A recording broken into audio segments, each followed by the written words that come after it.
Oh, hi there. Welcome back to my YouTube channel, you guys. After the first few weeks of school, I've realized that screenwriting is my favorite class at the moment. This video, I just want to share all the things that I learned. It's really just the basics of screenwriting. In the case that you would be interested in more, you can always comment down below and subscribe to my YouTube channel. Now let's finally get started with the video. What is a story? Now, in our class, and I think like almost all of our classes, we really define a story as a metaphor for life. One note that I wrote down that really stuck with me is that fiction gives life its form, but stories are not life. So we know what stories are. It usually has a message, it gives meaning, and it connects with people. Sometimes it's a representation of universal truths. It helps us form empathy with the characters that we're facing because sometimes we can relate to the situation or the story itself. And one major thing is that a story can be the resolution of internal conflict. From day one, our teachers told us there is no story or film if there is no conflict. Also giving us the example of, wait, I forgot what it was.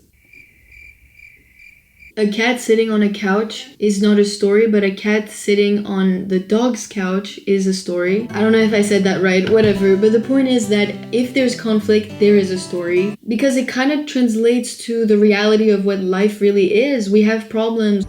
I want problems, always! We have conflicts, whether it be external or internal. What we did in class was just mention those types of topics. We saw a couple of clips from movies to really understand how conflict can be represented in film. We also looked at the differences between what is a situation and what is a story. A situation is described as a static image, so it's just something that happens to happen. Something that occurs. And a story, it has movement. It's ongoing, or there are multiple events. It's not just one situation, a whole plot going on. I don't know if I described that as good as I could have, but basically, as long as you understand the difference between a situation and a story, you're on the right track. Last week, we looked at so many examples, and we also wrote our own little stories, just a couple lines, no dialogue. The main question was, again, is this a situation or a story? Because a story has a beginning, middle, and end. A situation can just be where you're in one location, one specific time period, and that's it. Whereas a story really just guides you through more than just one event. So ultimately, screenwriting is just a combination of character and plot, and a lot of people might agree that it is a metaphor for the actual human experience, leading to an emotional change. And now that you know the basics of what a story is, we can get into how to write a script. Before getting to know how to write a script, we should know what a script actually is. A script is the backbone of a film.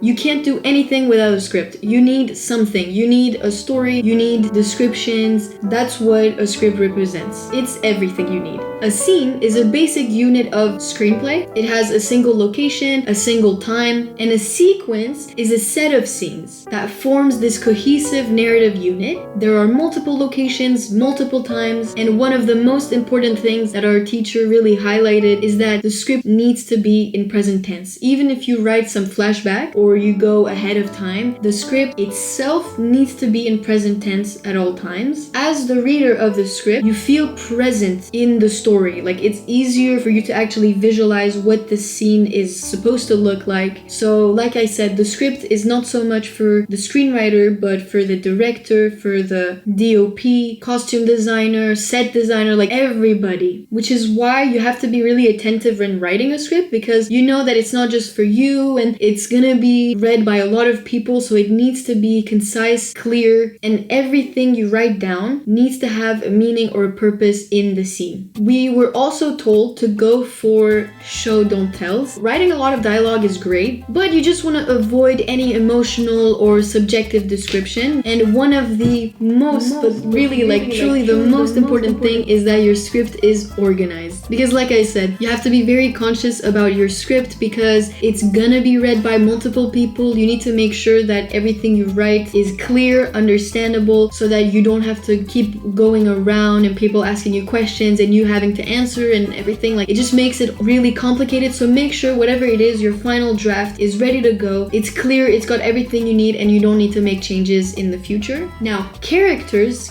are really important because if this was a chessboard, they're the pawns you need in order to win. Each character should have a purpose, a meaningful reason to be in the script, script. Anything unnecessary or anything that does not add to your story, just cut it out. Because I think as writers, it might be very difficult to let go of one thing, or maybe say like you write something so beautiful you don't want to cut it out, but you know that it doesn't help the story, so you might have to. So I know it can be very difficult when writing because you get attached to what you write, but it's important to be able to separate your own emotions from what you're creating, so the art that you're making. So characters, after all, is really just the entity that takes part in the action of your story. That's why it's so valuable, because that's what the people are gonna see. That's what the audience is there to see. And now we can get on to what is the structure of a screenplay. Like I said, we need some elements to be organized, easy to read, and to break down. In our production management class, we are slowly learning how to break down a script for the pre-production process, and that's where we're really learning the importance of how the organization of your screenplay is. And I think that's what's so great about studying film production, because you're not only learning how to write the creative process, but also learning what it implies for the other roles, the people who are going to be reading it, and organizing label by label, color coding, everything, just so that they can get ready with the pre-production process. Filmmaking consists of collaboration, and you cannot do everything by yourself. It's way too much work, especially the bigger the film is,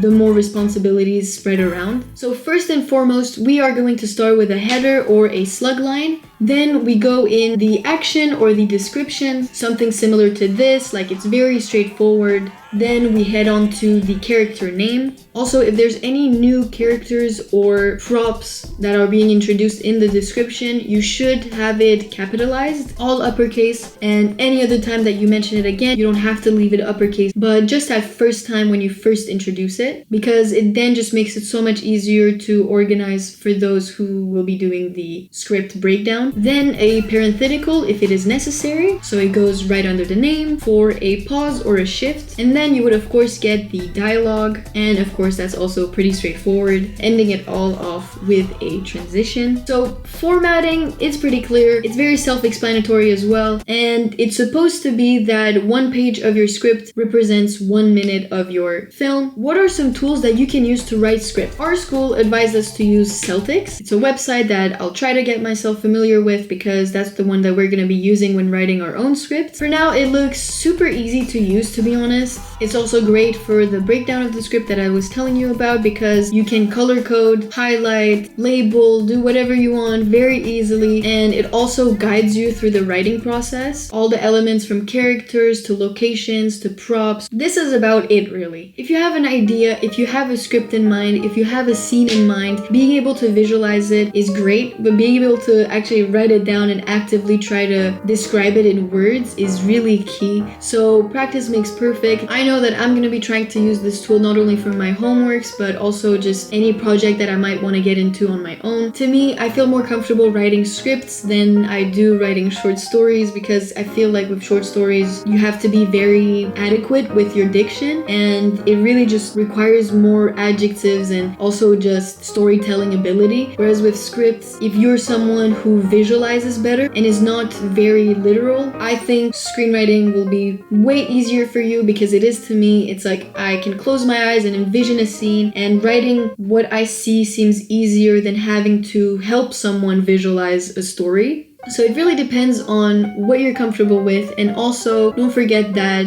the more you write, the more you do, the easier it's going to be getting in the long run. Take this as a sign to go home and write. Thankfully nowadays we have so many tools to help us learn how to write, but also help us throughout the process. And I think it's really clear that we learned all the basics of screenwriting. I hope you enjoyed this video. Start experimenting, write stories. If you don't have a lot of ideas, then it's okay. Maybe just journal, because journaling really helps for me. I feel like as soon as I get in the flow of writing about goals that I have or how my week went, it really helps me get in the flow of writing in general. So I don't know, it really inspires me. So do things that inspire you as well, so that you can start getting ready to write and inspire other people. That's all I can say. My final advice would be expose yourself to different experiences, different people, new content, consume media that inspires you, and I'm sure that you'll be making great things. There's so much to do, so much to say. Just make sure you give everything the chance that it deserves. If you enjoyed this video, please make sure to comment down below and subscribe to my channel if you aren't already. It would be great great if you could support me on this journey. And if you have any questions or any suggestions, don't hesitate. Please reach out. Thank you all for watching.